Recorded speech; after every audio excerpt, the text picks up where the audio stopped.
Okay, come on. Alright, bismillahirrahmanirrahim. Okay, mulakan. Bismillahirrahmanirrahim. Allahumma ftah alaina. Allahumma ftah alaina. Sekejap. Astagfirullahaladzim. Bismillahirrahmanirrahim. Allahumma ftah alaina hikmatak wa anshur alaina min khazaini rahmatik ya arhamar rahimin. Rabbi shrah li sadri wa yassir li amri wahlul 'uqdatam min lisani yafqahu qawli. Rabbana atina fid dunya hasanah wa fil akhirati hasanah wa qina azabannar.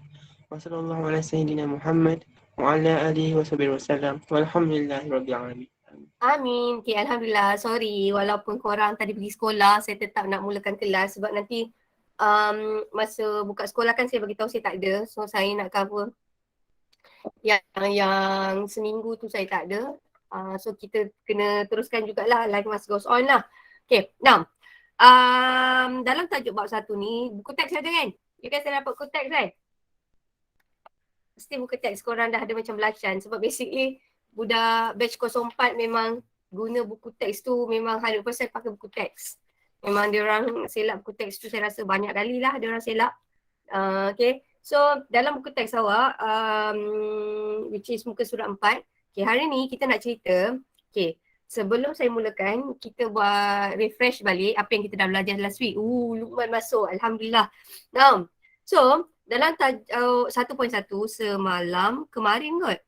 Kemarin kita dah belajar dalam tajuk 1.1 adalah yang ini. Dalam 1.1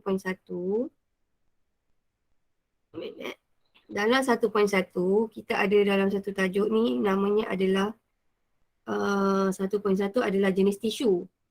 Okay, dalam tisu tumbuhan ni dia sampai tau. Kalau kita tisu manusia kita ada banyak tau. Kita ada 4 jenis kalau saya tak silap. Kita ada tisu penghubung, kita ada tisu otot, kita ada tisu saraf, kita ada banyak. Tetapi dalam tumbuhan, kita ada 2 jenis tisu sahaja. Saya ulang lagi sekali. First class hari tu kita belajar mengenai jenis tisu. Jenis tisu yang you guys dah belajar, kita dah belajar tisu meristem dan satu lagi adalah tisu kekal. Tisu meristem ni tisu muda, mitosis. So awak ingat, meristem adalah tisu muda yang menjalani mitosis. Now, dalam tisu meristem kita ada 2 jenis. Satu adalah meristem apex, satu lagi adalah meristem lateral.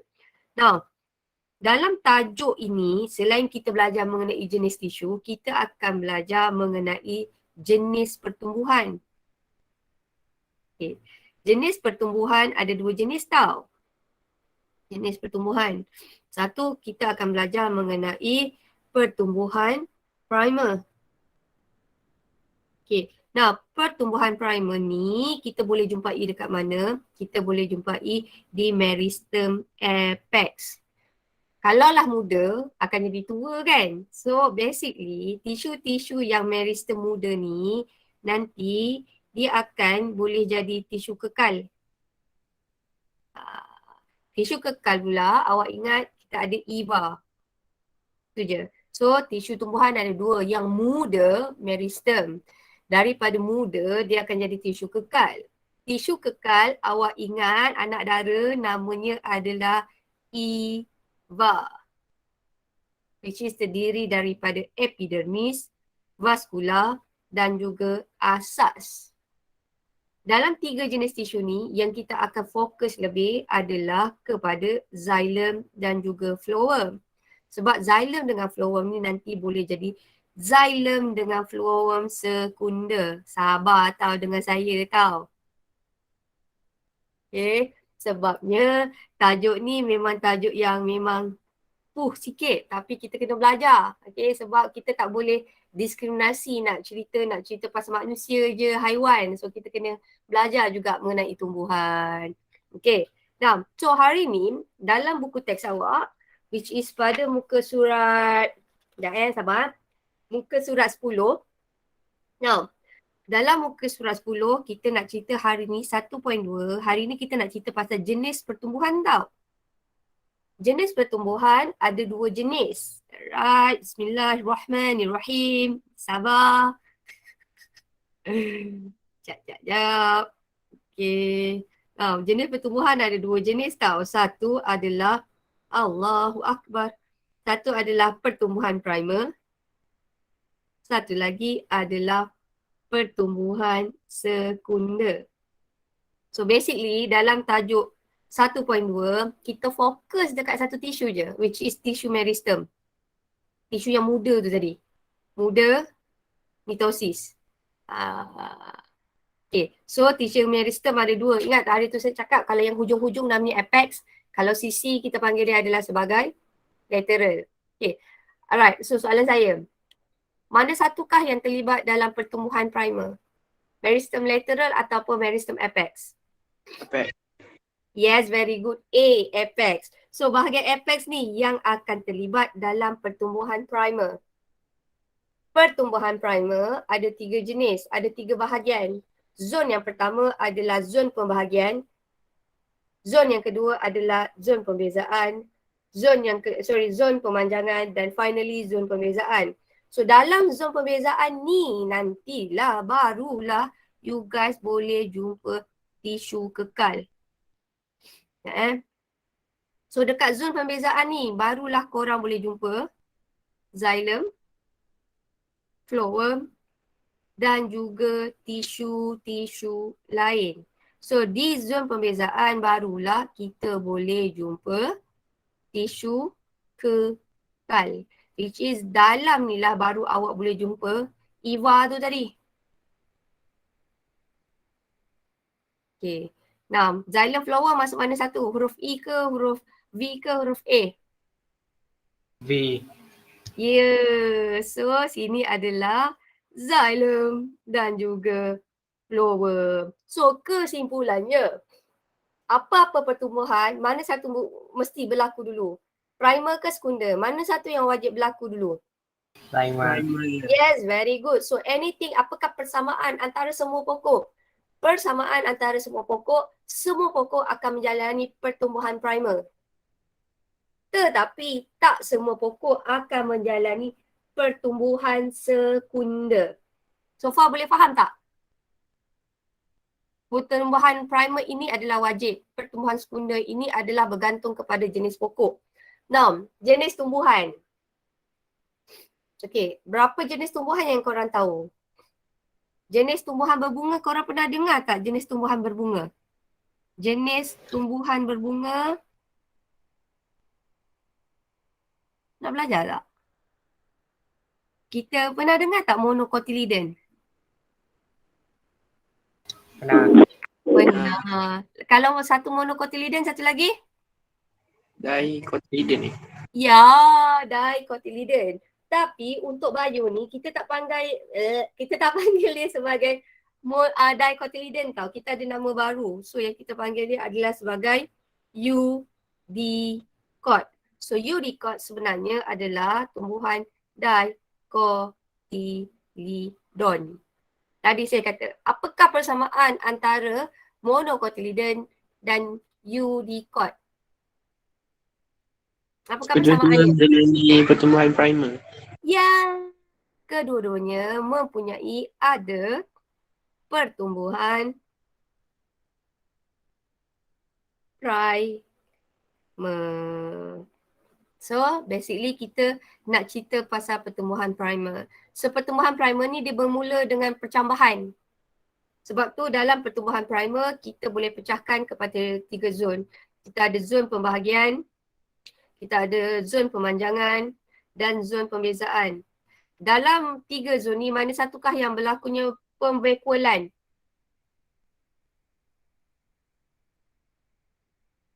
Pemanjangan.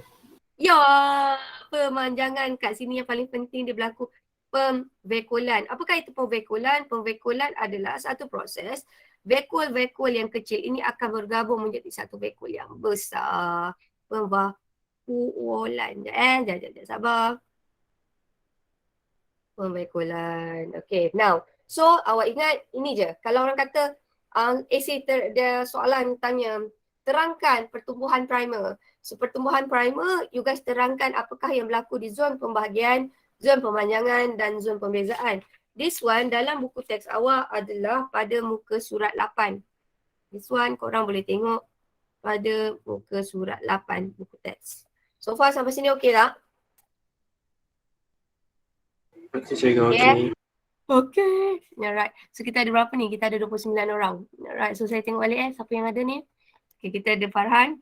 Kita ada Wazif ke Wafiq ni? Wazif. Dan kita ada Adib, kita ada Luqman, Hafiz, Nabil, Nick, Farina, Faz, Hidayah, Ain Syafiqah, Hazika, Sunfuk, Jamin. Alright, okay, thank you. Ya Allah Akbar.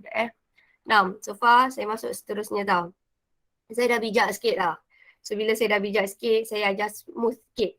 Dan satu lagi, kenapa saya, kalau lah awak tengok kalau lah saya ajar, saya dah ada nota begini, saya assume korang tahu tajuk ni is quite difficult sikit nak faham, tapi benda tu boleh faham.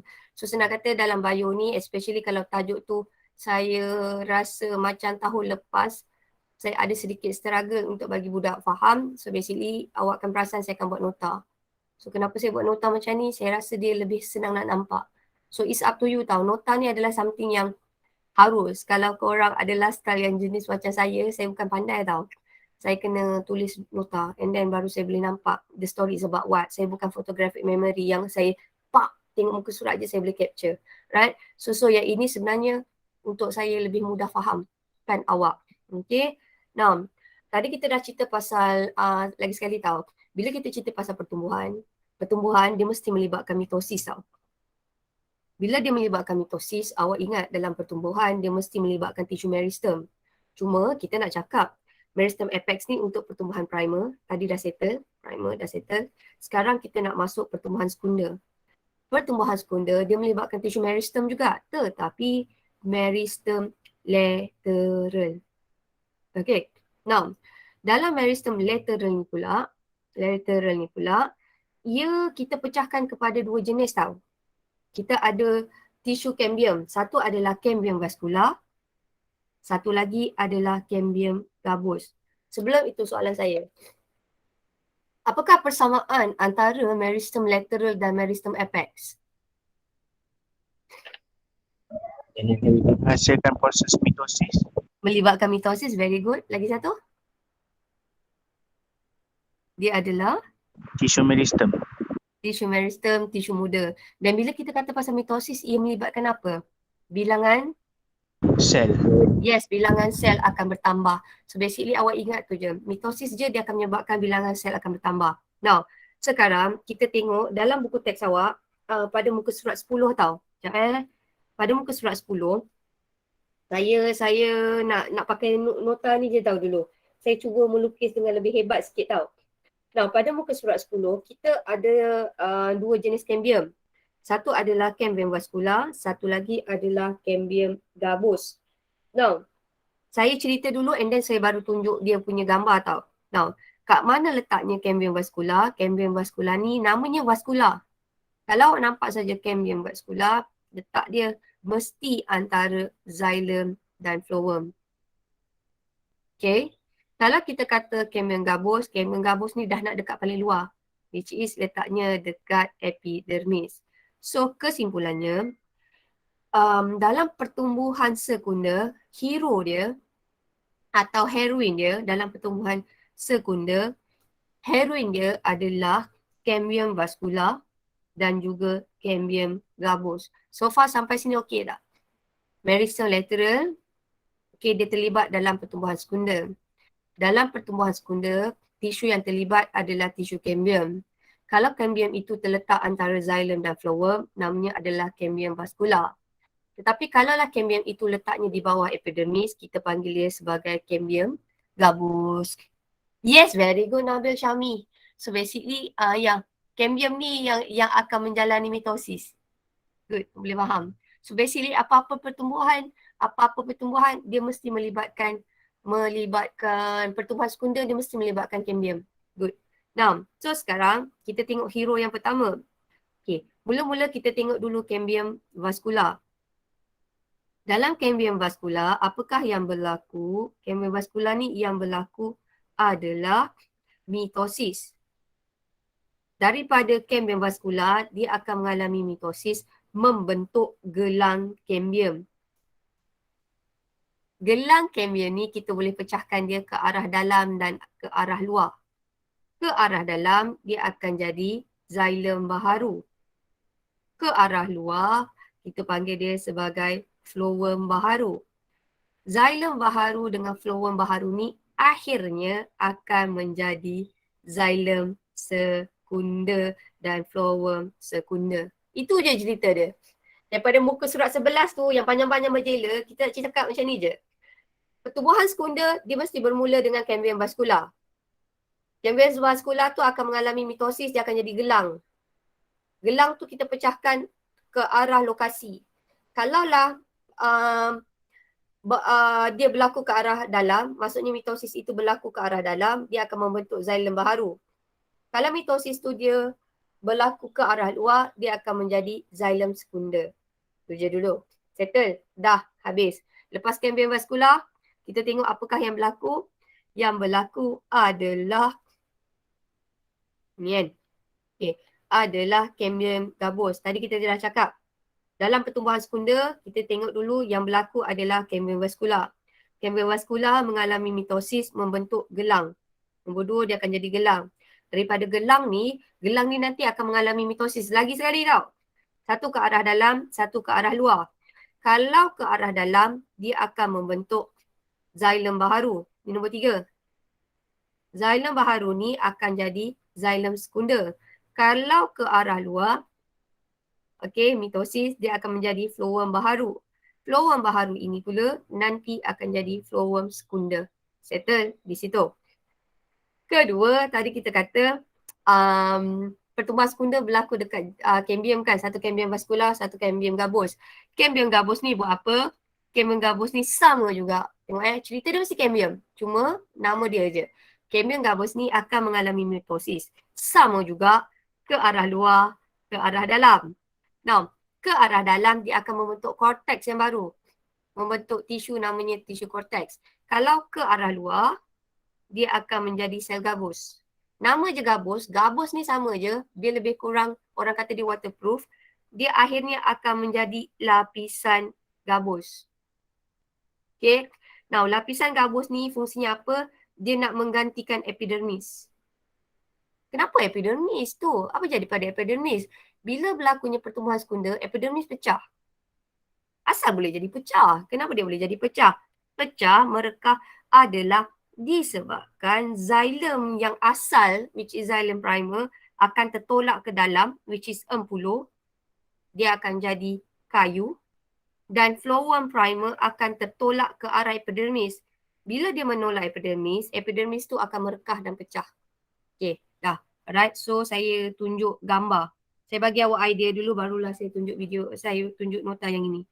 Okay, it's not this one. Okay, this one. Saya bagi idea dulu, baru saya tunjuk yang ini tau. Okay, bismillahirrahmanirrahim. Tajuk ni, saya hari tu tahun lepas, saya ajar lama tau. Sebab cikgu dia pening kan. Okay, ini adalah dalam buku teks awak pada muka surat 11. Saya tengok, saya ajar awak, saya pakai buku teks je. Saya tak pakai buku lain. Kalau kita orang buat soalan pun biasanya pakai buku teks je. So, ini dalam buku awak muka surat 11. Now, pada muka surat 11 ni, kalau awak tengok di sini, mula-mula adalah apa? Okay, ni gambar pertama tau. Tadi, ikut yang awak faham saya. Mana satu yang berlaku pertumbuhan sekunder? Ni kita kata pertumbuhan primer dah settle sebab dia dah ada phloem primer, dia dah ada xilem primer. Kat mana satu? Antara gambar ni. Kambium. Ya, kita kata pertama adalah kambium. Apa jadi pada kambium? Kambium akan menjalani mitosis membentuk apa? Gelang. Yeay! Dia akan membentuk gelang kambium. Semula-mula sini nombor 1 kambium. Kambium akan menjalani mitosis membentuk gelang kambium. Lepas tu gelang kambium ni awak akan menghasilkan phloem sekunder, phloem baharu yang dipanggil sebagai phloem sekunder dan juga xilem baharu yang dipanggil sebagai xilem sekunder. So basically dia akan menjalani mitosis sekali lagi. Mitosis yang phloem sekunder ni dekat arah ke arah luar atau ke arah dalam?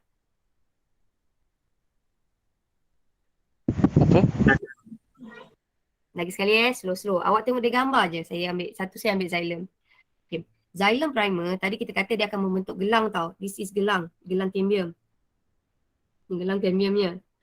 Ke arah dalam, lokasi ke arah dalam, xylem ke phloem? Xylem. Yes, xylem. So, xylem sekunder ni, ini adalah kat bahagian dalam sikit. Kalau kita kata phloem, ini adalah bahagian Luar. luar. Okay, this is luar. Ni adalah bahagian dalam. Okay, kalaulah awak tengok daripada gambar, yang ini adalah xylem sekunder. Apa jadi pada xylem primer? Sekarang dia dah ada orang ganti, orang baru ganti dia. Apa jadi pada Tertolak xylem ke primer? Empulu. Yes, Tertolak ke ini yang Empulu. tengah ni kita panggil dia adalah sebagai empuluh. Dia akan tertolak ke dalam empuluh. So basically kalau korang nampak yang letaknya dalam ini adalah xylem primer. Xylem primer daripada gambar ni, bila dia tertolak ke dalam, dia akan membentuk apa? Dia akan jadi kayu. Kenapa boleh jadi kayu? Sebab xylem primer ni nanti akan ada apa? Ditebalkan dengan apa? Lignin. Yeah, dia Lignin. akan jadi lignin. Lignin. Very good. So yang xylem primer akan tertolak ke dalam. Very good. Kemudian phloem primer pula jadi apa? Dia tolak ke mana pula phloem primer? Keluar. Okay, bila dia tertolak keluar, luar, apa kesannya? Merekah. Apa yang merekah? Epidermis merekah. Yes, kesannya dia akan menyebabkan epidermis merekah. Ini akan jadi merekah.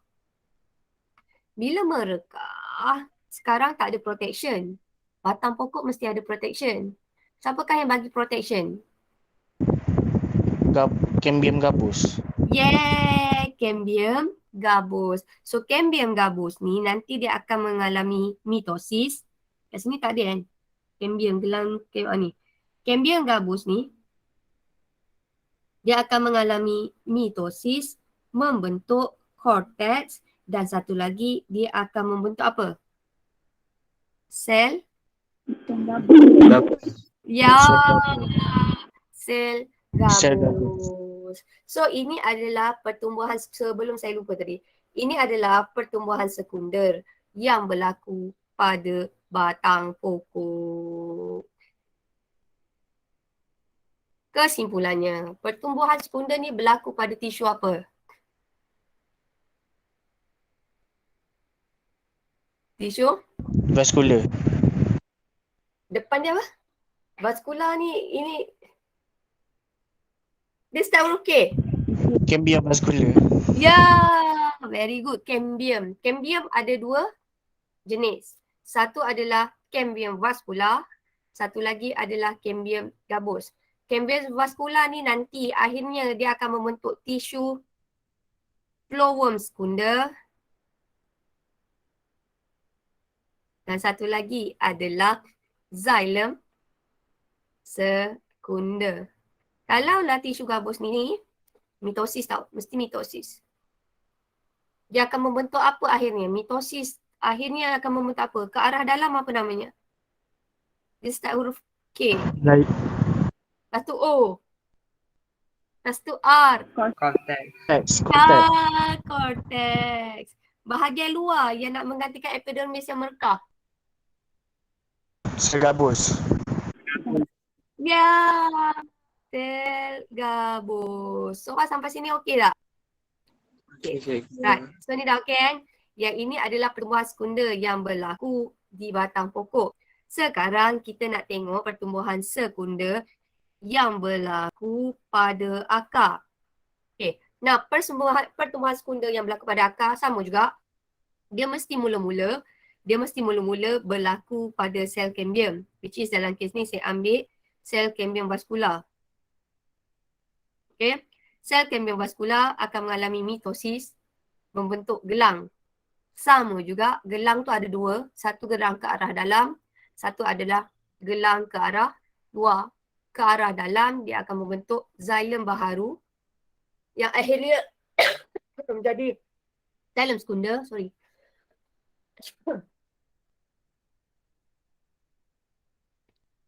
Kalau ke arah luar dia akan membentuk apa?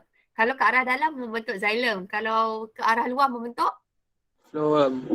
ya, mula mesti phloem baharu dan phloem baharu ini akan menjadi phloem secundum. Tahu dah settle kan pertumbuhan sekunda? Selain, ada tak tempat lain yang melakukan pertumbuhan sekunda selain cambium vascular? Cambium tadi ada berapa jenis? Cukup ke vascular je? Tak. Ya, ada very gabus. good. Ada dua. Cambium gabus. Ya, terima kasih. Satu adalah cambium gabus. Cambium gabus ni letaknya bawah epidermis. Cambium gabus ni akan mengalami mitosis menjadi sel gabus. So, sel gabus inilah yang akan memberi perlindungan kepada tisu akar. Nah, kesimpulannya, pertumbuhan sekunda ni dia banyak berlaku dekat tumbuhan eudicote ke atau monocotyledon? Unicode. Itu Eudicote. Apakah eudicote lama-lama dia masa korang belajar mendengar rendah? Dicotyledon. Dicotyledon. Very good. So basically inilah yang awak belajar. So ini yang berlaku pada akar. Tadi kita kata cambium vascular. Sebab tu saya bagi awak nota tu dulu. Sebab kalau daripada gambar ni kadang-kadang kita struggle sikit. Okay, now cambium vascular akan mengalami mitosis membentuk gelang dulu. Mana? Dia akan membentuk gelang. Nampak tak? Ni kan? Dia macam ni je tau. Sekejap bagi cantik sikit Dia jadi macam ni je. Sekejap, mana ni nak bagi cun sikit. Sekejap. Allahu Akbar. Hey. Ni kan? Dia jadi macam ni kan? Lepas tu yang ini dia dah jadi macam bintang. So basically dia macam jadi gelang. Okay. Lepas tu bila dia jadi gelang, awak nampak dia akan membentuk phloem secunda. Lepas tu dia akan bentuk xylem secunda. Lepas tu pada masa sama, sel gabus tu akan membentuk cortex dan juga dia akan membentuk sel gabus. Okay, so itu sahaja. Kita tengok dulu pula ni. Ini adalah pertumbuhan sekunda yang berlaku kepada tumbuhan monocotyledon tau. Kalau dekat monocotyledon, tak semua pokok yang akan menjalani pertumbuhan sekunda tau. Nah, pertumbuhan sekunda dekat pokok monocotyledon, kalau dalam buku teks awak, adalah pada muka surat 13. Pada muka surat 13, pertumbuhan sekunda untuk tumbuhan monocotyledon ada 3 jenis pokok je. Sekejap Saya dah terdelete lah rasa. Lah, terdelete jenis pokok ke? Ni. Pertumbuhan monokot dia ada certain jenis pokok je. Ini adalah pokok Dracina. Dracina ni pokok apa? Ni macam pokok-pokok semuanya. Ini saya rasa macam semua pokok yang duduk dekat kawasan padang pasir lah. Yang kurang air. Aloe vera. Saya ada aloe vera je kat rumah. Lepas tu ada agave. So, ini adalah pokok-pokok monocotyledon yang mengalami pertumbuhan sekunda. Maksudnya, kalau kita nak cakap sini, tak semua pokok monocotyledon atau monocot mengalami pertumbuhan sekunda. Kalau ada pertumbuhan sekunda pun, pertumbuhan sekundanya adalah sangat sedikit. Itu je kita nak cakap. Kalau awak tengok daripada nota yang saya bagi yang ini, pertumbuhan sekunda dia mesti ada, senang kata macam ni, kalau pokok monocot, kalau dia nak mengalami pertumbuhan sekunda, sama juga dia mesti melibatkan tisu cambium. Kalau pokok tu ada tisu cambium, mesti dia boleh menjalani pertumbuhan sekunda. Tetapi pertumbuhan sekunda dia sangat simple. Sama juga, senang kata, dia mesti ada tisu cambium. Tisu cambium ni akan mengalami mitosis. Bila dia mengalami mitosis, dia akan bentuk berkas vaskular sekunda. Tu je. So, kesimpulannya, kita ada 2 jenis tumbuhan. Kita ada eudicote dan satu lagi adalah monocot. Tak semua tumbuhan monocot akan menjalani pertumbuhan sekunda. Tetapi kebanyakan tumbuhan eudicote menjalani pertumbuhan sekunda. Sampai sini okey tak? Is it okay? Ya Allah, cikgu pening. Okey, saya nak betulkan buku teks awak tau. Buku teks awak muka surat 12. Kalau you guys ada pada muka surat 12. Ada kesilapan sikit typo. Kalau dalam buku teks tu dia kata pertumbuhan warna gelap berlaku pada musim panas. Which is salah. Sebenarnya pada bukan musim panas. Jawapannya adalah musim sejuk. Awak ambil sejuk je. Dia bukan musim panas. Musim luruh atau musim sejuk. Tapi saya nak ambil sejuk je. Luruh ni tak payahlah. Awak ambil sejuk je. Okay. Typo kat situ. Dia bukannya berlaku pada musim panas tetapi dia berlaku pada musim sejuk. Okay. So ini adalah gelang tahunan untuk pokok. Contoh gelang tahunan ni korang kira dia macam mana. Korang kalau saya ajar budak kira yang jernih tau. Cara kira dia macam ni. Yang jernih 1, 2, 3, macam tu lah. 4, 5, 6. So kita kira dia, kita tengok dia punya gelang yang terang tu ada berapa. So itu adalah tahun dia. Katakanlah contoh tau. 6, 7, 8, 9, 10, 11. So basically pokok ni dia dah berumur 11 tahun. Kalau pokok tu beratus tahun lagi banyak lah dia punya gelang. So ini pokok ni kita boleh jumpa pokok apa. Ini adalah pokok yang hidup pada beriklim sederhana. So ini adalah kita panggil dia sebagai gelang tahunan. So far sampai sini okey tak? Tak okey tak apa, kita buat latihan. Jangan risau. Okay. Yang ni you guys boleh baca. Saya bagi awak nota. Ini sebenarnya nota ni juga adalah, sebenarnya ini adalah soalan SPM tahun-tahun lepas. Okey, jom kita tengok tau. Ini kita panggil dia gelang tahunan. So gelang tahunan ni sebenarnya adalah untuk pokok yang hidup dekat 4 musim. Which is kita ada musim bunga, kita ada musim panas, kita ada musim luruh dan kita ada musim sejuk. So kita ambil satu kan.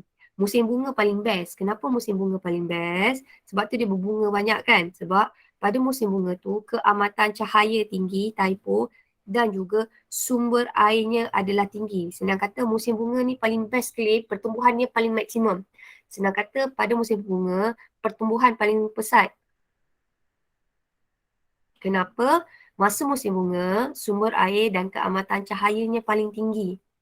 Apa bagusnya kalau sumber air dengan keamatan cahayanya paling tinggi? Fotosintesis dapat berjalan dengan Yes, lebih lancar. kadar fotosintesisnya tinggi. Bila kadar fotosintesis tinggi, perkembangan pokok tu dia punya pertumbuhan tinggi. Dan bila pertumbuhan dia tinggi, ada ekstra tenaga, so pokok ni boleh berbunga. Bunga tu cantik.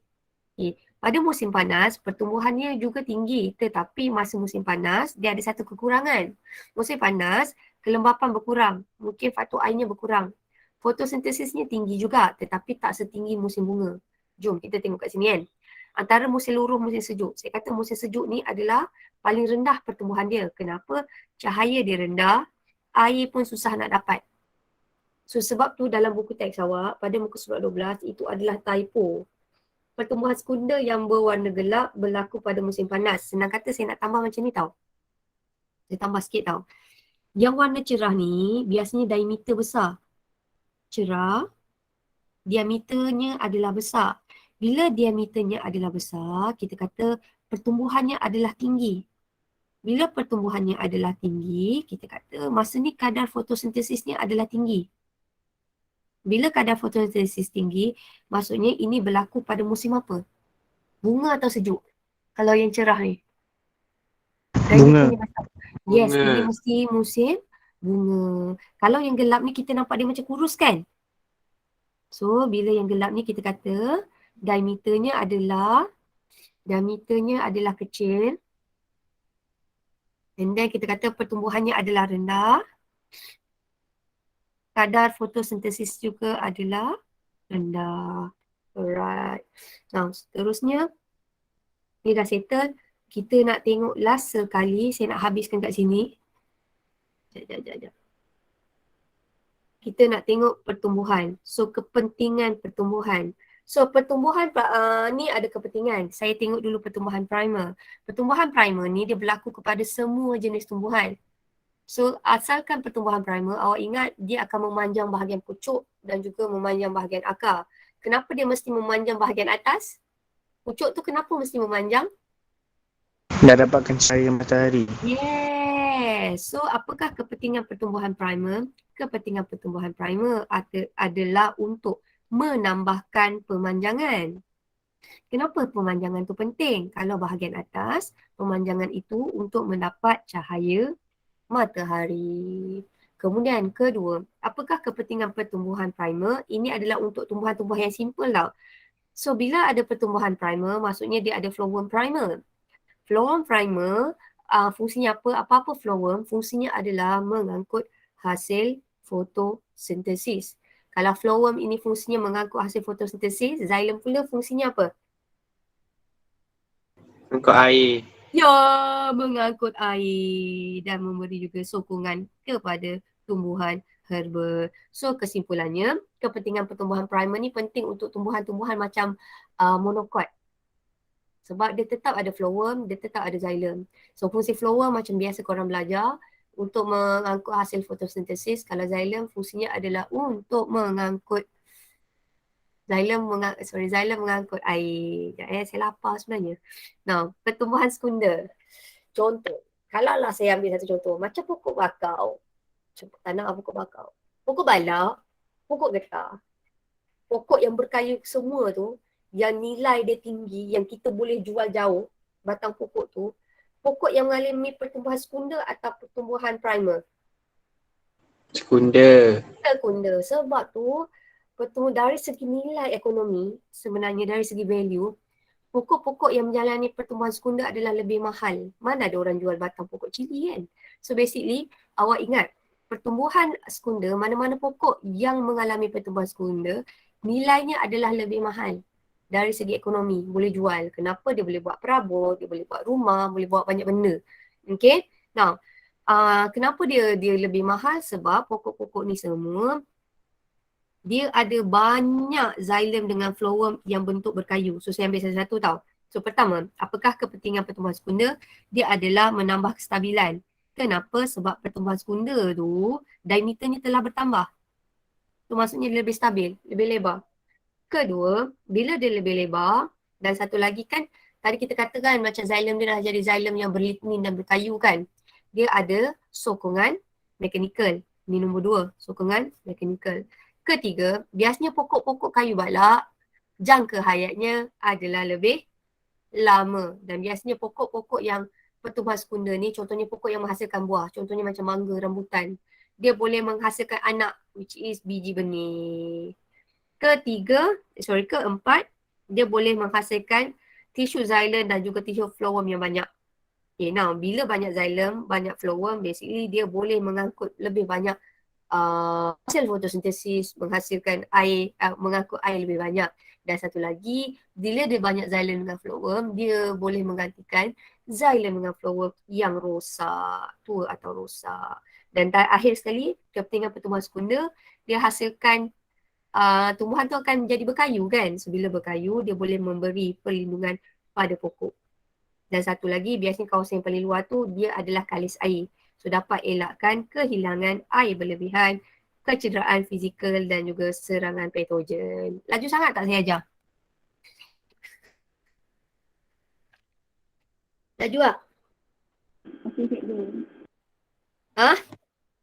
Laju ah? Okay, so now ada satu bahagian kalau dalam buku teks awak pada muka surat 115 tau. Sorry, 115, muka surat 15. So iaitu biasanya soalan yang ini, muka surat 15 tu, dia boleh keluar dalam soalan analisis. Analisis ni soalan apa? Sebenarnya analisis ni adalah soalan aras tinggi. Tapi tak adalah aras tinggi mana. Janji awak baca.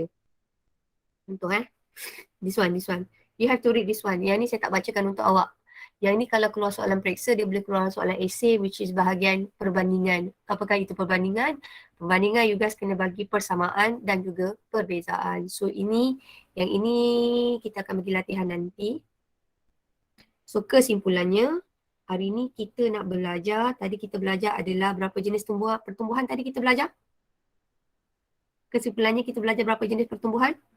2. Okay, mana satu yang dialami oleh semua jenis tumbuhan? Primer. Yes, pertumbuhan primer. Kalau saya kata zon pembagian sel, zon pemanjangan, zon pembezaan, ini semuanya adalah untuk pertumbuhan mana satu? Primer ke sekunder? Primer. Yes, very good. So yang ini semua adalah untuk pertumbuhan primer. Nah, pertumbuhan sekunder tadi dia melibatkan meristem jenis apa? Vascular. Meristem vascular. Meristem ada dua je. Satu adalah meristem apex, satu lagi adalah meristem lateral. Lateral. Lateral. Lateral. Dalam meristem lateral ni barulah kita pecahkan. Meristem lateral ada dua jenis tisu. Satu adalah cambium vascular. Satu lagi adalah cambium gabus. Gabus. Mana satu yang akan menghasilkan cortex? Cambium gabus ke cambium vascular? Yes, Gabus. cortex kat sini. Kalau sel gabus? Gabus juga, Gabus. sel gabus. Gabus. Kalau saya kata xylem dengan phloem secunda? Vascular. Yes, so sini adalah xylem dengan phloem secunda. Phloem secunda. Okay, now tadi saya kata sekunda. Saya kata cambium ni dia melibatkan ada satu proses yang dua-dua berlaku yang boleh menambahkan diameter. Apa-apa sel cambium dia nak menambahkan diameter dia mesti menjalani apa? Satu proses yang boleh menambah bilangan sel. Mitosis. Ya, mitosis. Jadi persamaan antara cambium vascular dengan cambium gabus, persamaannya kedua-duanya akan menjalani mitosis. So, hasil daripada mitosis dia akan menghasilkan tisu baru. Kalau untuk cambium gabus, tisu barunya adalah xylem dengan phloem secunda. Kalau cambium gabus, tisu baharunya adalah cortex dan juga sel gabus. So far sampai sini, is it okay for you? Okay, now tadi saya kata kita ada cerita ada pokok yang daripada beriklim sederhana yang boleh menghasilkan gelang tahunan. Betul. Gelang tahunan tu dihasilkan oleh tumbuhan yang mengalami pertumbuhan primer atau pertumbuhan sekunda. Sekunda. Ya, Ya. walaupun korang macam lemau tetapi lemau korang faham. So bila korang punya lemau tu faham, so saya tak adalah nak marah-marah. So basically kalau you guys nampak di sini, ni nampak tak gelang tahunan ni dia berlaku kat mana? Dia berlaku dekat pertumbuhan sekunda. Kalau kat sini pertumbuhan primer nampak tak berlaku kat mana? Dia berlaku dekat apex. Kalau lah tissue meristem pertumbuhan sekunda berlaku kat mana? Dekat lateral. Lateral you guys boleh pecah kepada dua, cambium vascular dan juga cambium gabus. Kalau yang ini arah pertumbuhan you guys tengok, kalau apex berlaku memanjang ke atas atau ke bawah. Kalau yang ini berlaku secara diameter, berjejari. Yang ini kesan pertumbuhan dia ke atas. Okay, kalau sini dia melibatkan, disebabkan dia berjejari, dia melibatkan diameter bertambah. Pokok lilit adalah diameter. Kalau kat sini tisu dan struktur yang terbentuk, dia akan membentuk epidermis, cortex dan juga tisu vaskular. Okay, saya nak bagi tahu. Tadi saya kata pertumbuhan primer dia berlaku 3 zon. Kat mana kita boleh jumpa epidermis, cortex dengan tisu vaskular? Zon yang mana satu? Yes, very good. Kita boleh jumpa ni di zon pembezaan. Disebabkan hari ni hari Jumaat, which is hari Jumaat ni hari yang korang untuk beribadah, kan? So basically saya berhenti sampai di sini. Cuma saya nak tunjuk yang minggu depan kita akan belajar mengenai apa? Kita akan belajar mengenai tumbuhan. So lengkungan tumbuhan ni kita ada 3 jenis. Kita adalah tumbuhan semusim. Tumbuhan semusim ni macam pokok cili, macam budak pertanian tahu lah. Tumbuhan semusim. Kemudian gatal hidung. Alamak. Okay, tumbuhan semusim. Satu adalah tumbuhan dua musim. Yang ni korang boleh jumpa dekat Cameron Highland. Ini adalah pokok. Kebanyakan pokok yang kita jumpa yang hidup boleh lama, kita panggil dia tumbuhan saka. Macam saka lah kan. Susah nak buang saka kan. So, kalaulah kita next week, kalau jenis pertumbuhan ada 2 jenis tau. Primer dengan sekunda. Kalau kita kata lengkung pertumbuhan, nampak? Ni selalu budak dah confuse lah cikgu.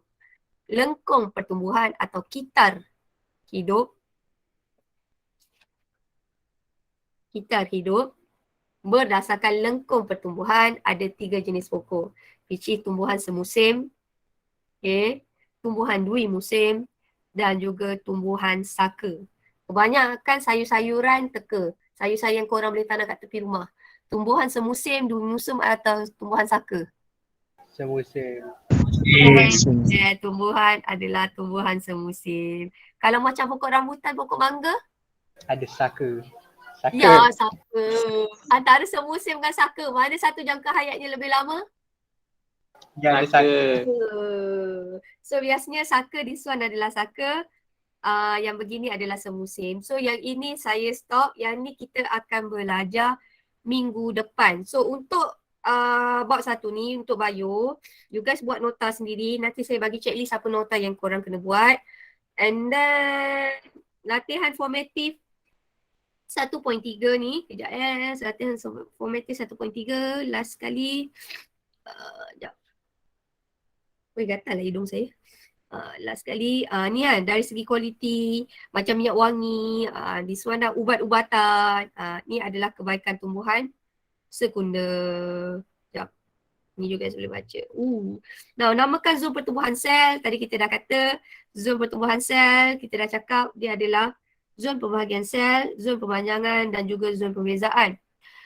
Raja di bawah menunjukkan keratan rentas batang sejenis pokok tumbuhan yang menjalani pertumbuhan sekunder. So namakan. So ingat kalau yang paling dalam mesti primer.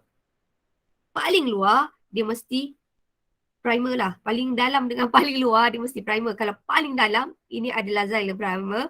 Kalau paling luar kita panggil dia adalah flowworm primer. Kemudian ini adalah flowworm sekunder, ini adalah xylem sekunder. Yang bulatan ni apa sebenarnya ni? Gelang. Ya, gelang apa? Kambium. Ya, ini kita Tahunan. panggil dia adalah sebagai gelang cambium. Okay, so latihan tau. Latihan 1.1 dengan 1.2 you guys buat. Nota sebenarnya saya nak korang buat, tapi nota ni saya tak marah tau kalau korang tak buat, tapi saya suka buat. So korang jangan stres tau. Nanti saya akan bagi list-list nota yang you guys kena buat. Macam budak tahun lepas ada seorang budak perempuan tu saya suka gila nota dia. Saya lupa lah nak minta nota dia. Nama dia Amira, Nur Amira. Oh, nota dia memang nangis lah saya tengok dengan siap colour semua. Memang cun betul lah. Memang cun. Nanti lah saya cuba minta kat Amira. Nota dia memang cun. Okay. Kemudian kita tengok latihan seterusnya. Sebab saya tak paksa orang buat nota sebab macam ada budak macam shooting pula. Shooting actually dia tak ada nota tau. Shooting basically dia baca buku teks je. Dia memang graphic, photographic memory. So dia tak suka tulis. Dia rasa macam wasting her time. So basically dia memang terus directly baca. Tapi kalau awak adalah jenis macam saya yang perlukan keluarkan, ekstrakkan dia punya isi, tulislah nota. Nota ni sebenarnya untuk saya nak ajar awak, nota ni untuk awak lebih faham tau. Banyak-banyak nota, buku nota mahal macam mana sekalipun. Nota yang paling mahal untuk saya, nota yang paling mahal adalah nota yang saya tulis sendiri. Untuk saya. Tapi saya tidak mewakili semua orang. Okay? Saya mewakili orang yang sederhana macam saya. Saya bukan budak. Kalau saya ambil SPM sekarang, saya bukan budak kelas pertama. Saya maybe UPSI. Saya bukan budak pandai. So bila saya tak pandai, saya sedar dirilah. Maksudnya saya kena baca 8 kali untuk mendapatkan kefahaman yang sama. Okay, ini dah labelkan tadi. Huraikan pembentukan. Inilah dia punya huraian. Pertumbuhan sekunder, ni tadi kita dah bincang. Pertumbuhan sekunder bermula apabila kambium vaskular membahagi secara mitosis. Membentuk gelang. Pertama adalah mitosis, kedua membentuk gelang. Lepas tu kalau ke arah dalam, membentuk xylem baharu. 3, ke arah luar membentuk flowworm baharu. So xylem baharu ni akan jadi xylem sekunder, flowworm baharu tu akan jadi flowworm sekunder. Ni semua orang dah faham. Apakah kepentingan pertumbuhan sekunder? Memberi kestabilan, tadi kita dah cakap. Menghasilkan lebih banyak tissue xylem dan flowworm. Nombor 4, pertumbuhan sekunder, pertumbuhan sekunder tumbuhan menyokong pertumbuhan primer tumbuhan. Adakah anda setuju? Setujulah. Pertumbuhan primer tumbuhan berkayu diikuti dengan pertumbuhan sekunder. Maksudnya kat sini, pertumbuhan primer ni mesti berlaku dulu, barulah sekunder. Kenapa sekunder ni berlaku? Untuk menambah diameter. Kenapa diameter tu mesti bertambah? Sebab dia nak menambahkan kestabilan. So itu sahaja. Do you have any question? Saya rasa saya laju lah hari ni. Do you have any question? Ada soalan tak?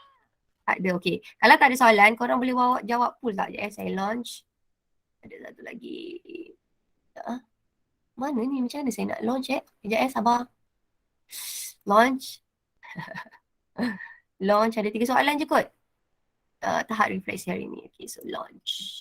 So cuba jawab, saya ada soalan kat tepi tu. Dalam pool tu. Saya memang tak sempat lah nak buat ni. Cikgu awak semua sibuk lah. tak sempat nak buat quiz cute-cute macam tahun lepas tu kan. So basically saya buat poll je. So cuba jawab poll tu. Laju kan kita hari ni? Cuba korang boleh faham tak? Kita ada 33, kita ada 32 orang yang masuk hari ni. Miha cakap tadi dia susah nak masuk, Luqman pun sama. Siapa lagi tadi? Tak apa, saya rasa mana yang boleh. So basically setiap orang tu ada kekangan dia sendiri kan. So tak boleh lah. Macam mana? Tak boleh nak marah-marah lah. Awak masuk 32 orang ni pun saya dah rasa syukur, Alhamdulillah. So dah jawab semua full? Dah ke belum? Dah ke belum? Korang memang jenis introvert dalam kelas ni. Basically you guys kelas ni memang introvert ke? Dah. Introvert ni jenis tak cakap banyak. Introvert is personality. So basically kalau orang tu yang jenis introvert, saya nak suruh korang banyak bercakap tu, malulah. Okay, faham. So basically memang susah sikit, segan. Okay. Memang you guys lain sikit lah. Untuk saya setiap batch itu berbeza. Macam batch 04, dah cakap pun. Nah, batch 04 dengan batch 05 saya tak boleh nak compare. It's not fair for you kalau saya kata batch 04 diorang sangat macam is quite outspoken, berani memberi pendapat. Sebab dalam batch 04 tu dia ada yang extrovert sikit. Basically macam extrovert, I have siapa saya ada Amar, saya ada Fatia. Untuk batch tahun lepas Amar, Fatia, siapa lagi yang extrovert dalam tu ya? Amar, Fatia, Adam, saya ada Syaz, saya ada Farah. So basically yang extrovert tu yang boleh tolong. Tapi mostly kat sini ni saya nampak banyak yang introvert sikit. Oh maybe korang segan dengan saya, so saya tak nampak lagi true colour. So basically kalau nak tunjuk true colour korang ni normally nak kena tunggu sampai lepas trial kot. Alright, so basically saya tak adalah nak kata korang cuba jadi lebih daripada, cuba jadi macam 04, which is saya rasa it's not fair for you sebab personality korang memang begitu kan. So kita okay saja. So kalau katalah saya tanya Amar siapa ni Amar yang boleh jadi macam awak ni kan? Dia bagi saya satu nama, which is saya rasa saya setuju. Saya kata tapi dia macam belum nampak lagi. Saya kata tak apa, nanti kita try. So basically korang macam Amar nampak bila masa saya boleh nampak Amar bila dah trial sikit kot. Macam tu lah. Right, so kejap hide. Sekejap, hide. Okay, jom kita buat latihan tu, kita tengok sama-sama. Apa saya buat ni? Sekejap. Saya tengah, I'm struggling doing something sebenarnya. Sekejap. Menjadah ni. Sekejap Bismillahirrahmanirrahim. Okay, jom. Okay, soalan dia pertama. Kalau you guys nampak lah saya tengah buat apa ni. Apakah nama tisu yang terletak? Di antara tisu xylem dan tisu phloem? Tak nak lah. Tak best kat sini. Sekejap Sabar. Tak best. Stop presenting. Saya ambil kat sini. Gatal lah hidung. Sekejap. Bismillahirrahmanirrahim. Start bekas. Okay, pun. Right, so soalan pertama. Apakah nama tisu yang terletak di antara tisu xylem dan tisu phloem dalam berkas vaskular? Jawapannya adalah cambium vascular. Cambium gabus ni letaknya kat mana cambium gabus? Cambium gabus ni letak kat mana? Dekat? Bawah epidermis. Yes, very good. Bawah epidermis. Setelah pertumbuhan sekunda berlaku, xylem primer akan ditolak ke mana? Very good. Ke empulo. Empulo bahagian dalam. Epidermis bahagian luar. So very good. 20 orang good. Thank you. Berikut adalah kepentingan pertumbuhan sekunda kecuali. Okay, hidup lebih lama. Very good. Memberi kestabilan pada pokok. Very good. Membenarkan pemanjangan ni siapa punya? Primer. Yay! Primer. Refleksi kelas pada hari ini tahap kefahaman. Okay, Alhamdulillah. So refleksi kelas kita hari ini. So dalam berapa orang yang vote? Lebih kurang 22 orang yang vote. So 22 ni cakap semua orang faham kelas kita hari ni 50%. So tahniah semua sebab faham kelas untuk hari ini. Minggu depan barulah kita masuk lengkungan pertumbuhan 1.3. Saya cuba cepat sebenarnya. Saya cuba cepat. Tapi itulah biasalah bio ni dia banyak kekangan. Dan selalu ni bio ni untuk saya punya tekanan tau. Bukan awak punya tekanan. Biasanya bio ni kita paling lambat sekali habis. Saya rasa macam tahun lepas tapi nasib baik batch 04 tu kan dia relax sikit kan. Dia tak bagi saya struggle. Saya tanya, mana subjek yang belum habis syllabus? Dia kata, bio je cikgu. Saya macam, sejarah pun habis awal. Bio boleh lambat. Dia kata, bio saya nak cuba cepat. Tapi kadang saya ada rasa macam, faham tak? Hanya kita masuk, macam mana jangan orang yang belajar bio je faham. Kita kan banyak sangat dia punya input kan. Kau rasa hari ni dah banyak ke atau boleh masuk lagi sebenarnya? Ke saya ni yang tak sampai hati nak bagi korang lebih? Banyak dah. dah okey. Terima kasih, nasib baik banyak dah. Terima kasih Nabil. Okey. So jangan tambah lagi. Okey. So basically kita slow and steady. Tapi kadang-kadang saya kalah juga tau. Maksud saya sebab saya duk fikir, sejarah dah habis. Oi, fizik lagi lah weh. Fizik nanti paling awal sekali habis syllabus. Kadang-kadang macam, ya betul kan. Saya ada rasa macam, lambat sangat ke kan? Tapi saya rasa macam, kalau saya cepat sangat boleh. Saya kata korang baca lah kan. Tapi apa benda yang korang baca kan? Tak apalah kan. Bio tu bio, sejarah tu sejarah. So basically, every subject is different. So saya rasa kita habis sampai di sini. Tahniah for those yang sudi join the class. So itu sahaja semua. So bye everybody. Korang ada apa-apa nak tanya ke? Budak-budak batch 04 dah signing out. So basically sekarang saya fokus kat korang je 05. So please 05 kita boleh buat. InsyaAllah kita boleh. Alright, so do you have any question? Boleh. Saya rasa banyak yang hebat-hebat dalam ni kan. So korang boleh buat. So itu sahaja. Thank you so much. Saya minta maaf atas segala salah dan silap. So kita jumpa lagi minggu depan insyaAllah. Homework awak just buat 1.2 sahaja. Ya, terima kasih everybody. Bye semua. Bye. Okay. Siapa yang line tak cantik is okay. Nanti you guys, bye. Nanti you guys tinggal recording semua. Okay.